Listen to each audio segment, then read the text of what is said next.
বলতেন আজকে লাইভের বিষয়টা, ভারত কি করছে আমাদের সাথে? আমরা আজকে তেঁতুলিয়ায় গিয়েছিলাম, তেঁতুলিয়ার যে উপজেলা, এই উপজেলার সার্বিক অবস্থা দেখার জন্য, এবং সেখানে আমাদের এনসিপির উদ্যোগে যে কিছু মসজিদ, মন্দির, ঈদগাহ এবং গির্জার জন্য বরাদ্দ বা বাজেট আনা হয়েছিল সরকারের পক্ষ থেকে, সেগুলো নিয়ে কথা বলার জন্য। তো সেখানে গিয়ে আমরা শুনতে পেলাম যে আমাদের যে বাংলাবান্ধা ইউনিয়ন, বাংলাদেশের সর্বোত্তরের ইউনিয়ন, এর যে 1 নম্বর ওয়ার্ড, অর্থাৎ যেটা একদম সীমান্তবর্তী ওয়ার্ড বাংলাবান্ধা স্থল বন্দরের সাথে, সেখানে আমরা গিয়ে দেখলাম মহানন্দা নদীর ঠিক ওইখানে, মহানন্দা নদীর এপারেই তো আমাদের বাংলাদেশ এবং নদীর ওপারেই হচ্ছে ভারত। সেখানে তার কাটা দেয়া এবং সেখানে মহানন্দা নদীর ওপারে তারা একটা স্লুইস গেট দিয়ে রেখেছে। তো সেখানের 9টা গেট তারা হঠাৎ করে কোনো কিছু না জানিয়ে ভোর 4টার দিকে ছেড়ে দিয়েছে। তো এভাবে হঠাৎ করে ছেড়ে দেওয়ার কারণে ওই যে নদীর পানির যে ঢেউ, এই ঢেউয়ের কারণে আমাদের একটা গ্রাম একদম সংকটপূর্ণ অবস্থায় পড়ে গেছে।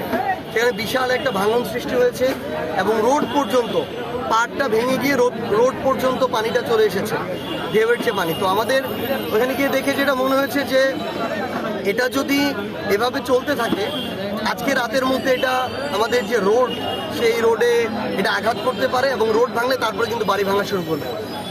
তো আমরা আসলে ভারতকে আমাদের জায়গা থেকে একটা জিনিস বলতে চাই, তারা যদি আমাদের প্রতিবেশী রাষ্ট্র হতে চায়, তাদের আচরণ প্রতিবেশী রাষ্ট্র মতো হইতে হবে। তাদের মন চাইলো তারা একটা নদীর স্লুইস গেট দিল, মন চাইলেও আটকে রাখলো, মন চাইলেও ছেড়ে দিল।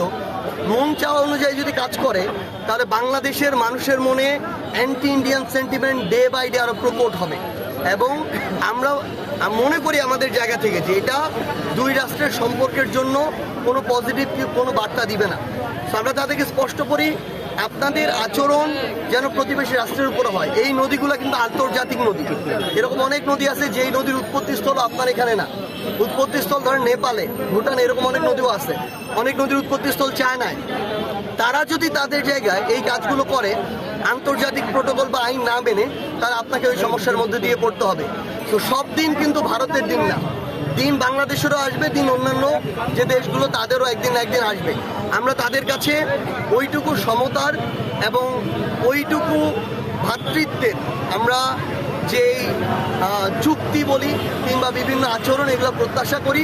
এবং একই সাথে তাদেরকে স্পষ্ট করে বলি, যতদিন না তারা তাদের জায়গা থেকে শেখ হাসিনাকে বাংলাদেশে ফিরিয়ে দিচ্ছে, বাংলাদেশের মানুষের সাথে, বাংলাদেশের সাথে তাদের আচরণ যেভাবে তারা প্রত্যাশা করে, যেই সেন্টিমেন্ট বাংলাদেশে তারা প্রত্যাশা করে, এটা তারা কখনোই পাবে না। তো আমরা স্পষ্ট করে বলি, এখন আমাদের যেটা করার, সরকারের পক্ষ থেকে, প্রশাসনের পক্ষ থেকে দ্রুততম সময়ের মধ্যে ওই জায়গায় যে কোনোভাবে ওইটাকে প্রোটেক্ট করতে হবে।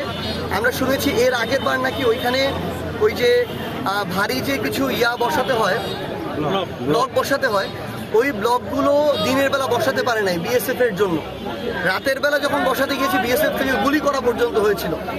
বাংলাদেশের মাটিতে, আমার নদীর পাড়ে আমি এখানে ব্লক দিব আর ওরা গুলি করবে, এই সাহস যদি এবার তাদের জায়গা থেকে বিএসএফ করে, বাংলাদেশের বিজেপি বলেন, বাংলাদেশের মানুষ বলেন, এটার উপযুক্ত জবাব দিবে।